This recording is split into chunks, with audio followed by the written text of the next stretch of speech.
Hello, good morning mga Inday. May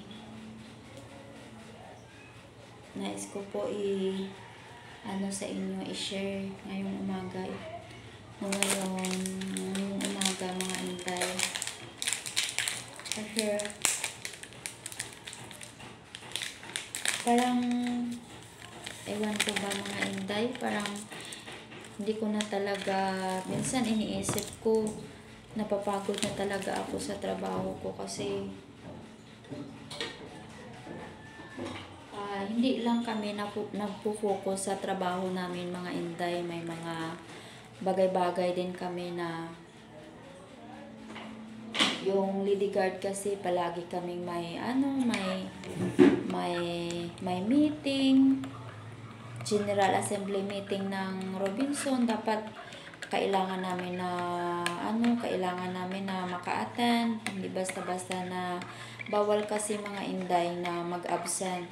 Pag mag-declare yung mag-announce yung manager namin na may general meeting kami, walang exempted dyan. Lahat kami dapat lahat kami present mga Inday. So hindi pwede na mag-absent kasi may 7 days suspension. So kaya mga Inday, parang minsan sobrang antok na ako sa duty, parang gusto ko nang umiyak. Parang hindi ko na alam kung papasok pa ba ako kinabukasan o hihinto na ako. Kasi may pinag-usapan kasi kami ng aking husband. May pinag-usapan kasi kami na sabay kami na huminto. Mag-retire siya sa June. Tapos ako mag-stop na din ako sa trabaho ko. Hindi ko naman masabi na mag-retired ako kasi hindi pa ako retired. At saka agency, hindi ako government. Agency lang yung security guard. So sabi ko sa kanya, sabi niya, malapit lang naman daw ang June. Sa June na sabay kami mag-stop. So napag-isipan ko, sabi ko, nga, ang June ilang buwan na lang, at saka maghinto na ako as a lady guard kasi napagod na talaga ako. Pero tinagid kakapoy mga Inday, as in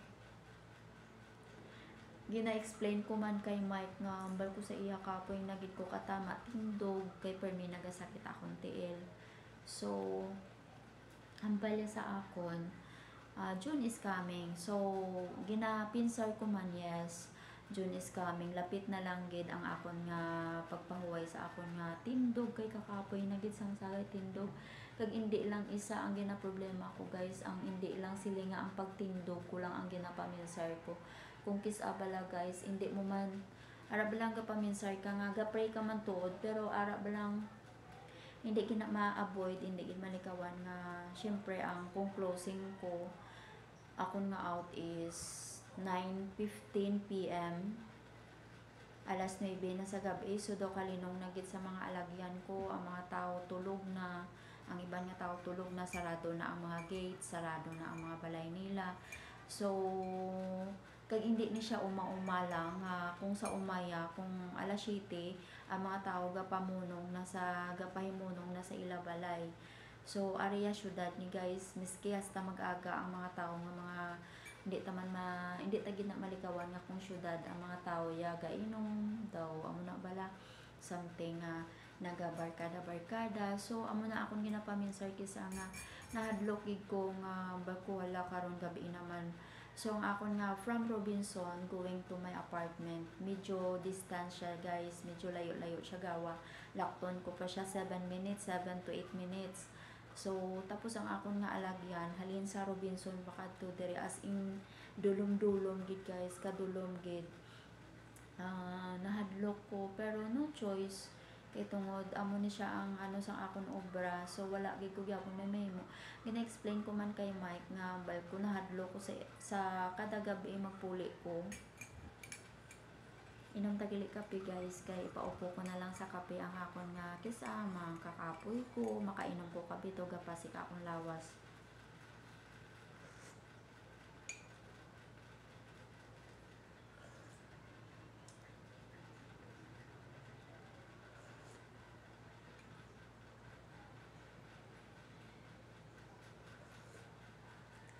Kasi ang trabaho kayang-kaya guys. Kayang-kaya ko ang trabaho kahit napapagod na sa kakatayo 11 to 12 hours.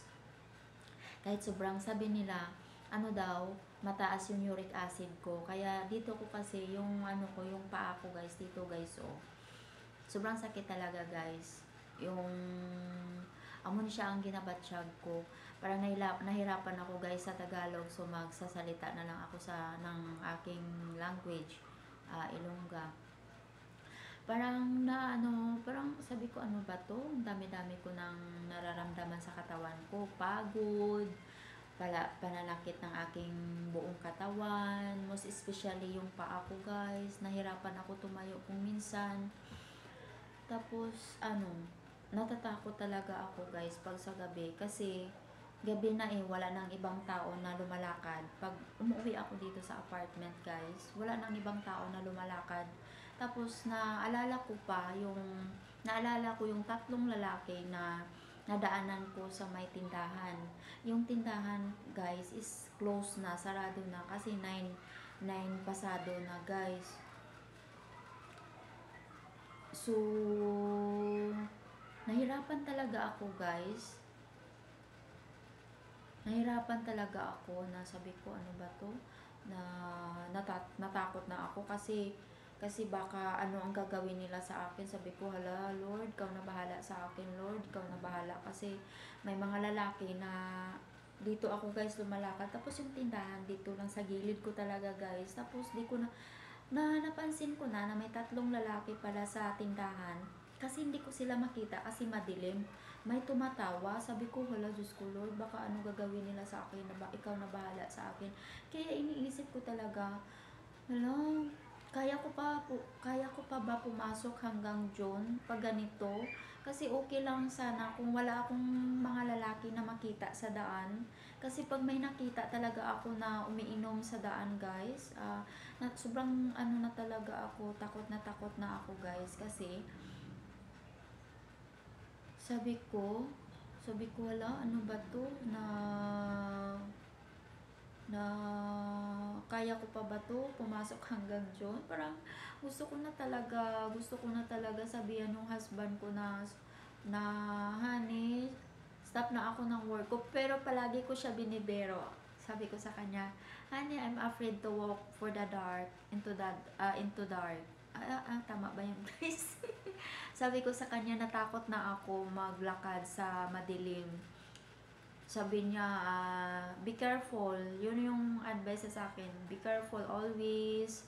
So then, nagsasabi din ako sa kanya, okay honey, I pray always for my safe and secured. Pero, di niya alam kung ano sa deep inside ko.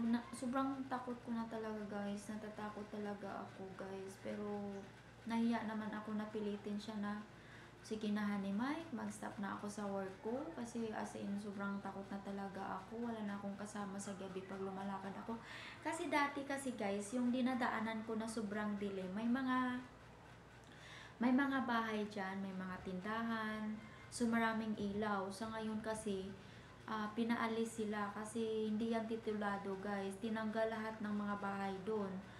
At saka walang kailaw-ilaw talaga guys, kaya dyan ako natakot guys, nakaramdam ako ng takot dyan kasi wala talagang kailaw-ilaw dyan, sobrang dilim talaga. So si Lord na lang bahala sa akin na tulungan nyo ako guys na magdasal, magpray palagi na safe and secured lang ako araw-araw. Kasi pag ako lang talaga guys, di ko alam. Kasi tao lang ako at saka babae lang ako, kaya lagi akong nagdasal kay Lord na gabayan niya ako sa gabi-gabi sa aking pag-uwi. Kasi nakakatakot talaga guys. Wala nang ibang tao kasi. Yung mga tambay na lang ang makita mo, mga tambay na naglalasing. Siyempre, baka ano isipin na, babae ito. Ganun-ganun. Kaya natakot din ako guys. Kaya di ko alam pero iwan ko ba, kaya ko pa ba to hanggang June. Kasi marami akong iniisip, natatakot ako sa gabi pag umuwi ako guys, nilalakad ko sobrang dilim. Tapos napapagod na din ako, pero kasi nahiya naman ako kay Mike na maghinto ako agad sa trabaho ko kasi sa totoo lang, kahit kaunti lang, kahit maliit lang yung sahod ko, pero malaki naman ang naitulong ko sa mga anak ko sa dahil sa trabaho ko. Kaya kakayanin. Yan yung ano ko, kakayanin hanggang June. Sana si Lord na bahala sa akin guys, na sa araw-araw, sa gabi, safe and secure talaga ako. From here in apartment going to work, then from work, during at night, walk from Robinson going here, I'm safe and secure. Sana guys, andyan kayo palagi na manonood sa mga video ko, sa live ko, morning and afternoon. I-update nyo ang aking mga video, ang aking mga live. Thank you for watching. God bless you all guys. Thank you.